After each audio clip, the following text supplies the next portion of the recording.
Wa aslihu baina akhawaikum. Beki. Maka beki nak orang tanggungjawab ni. Sebab itu kita nak pegang jawab tanggungjawab kena tanggung. Jangan masalah ngadu tu serabut. Jangan kata serabut dah kita nak tanggunglah. Tak saya tanggung turun lain. Faham dah tu? Tu nak ingatkan ni hak agama akan disoal di akhirat. Bukan dunia saja, dunia apalagi pak recek tengok duk kerja ke dak.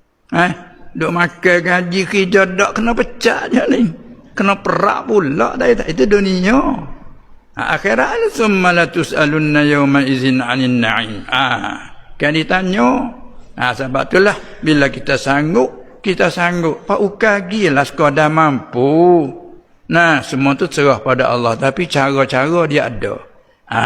Bila kita ukar kena jalan, kebajikan besar. Kalau kita belok, berat benar. Kan? Dalam hidup itulah tu.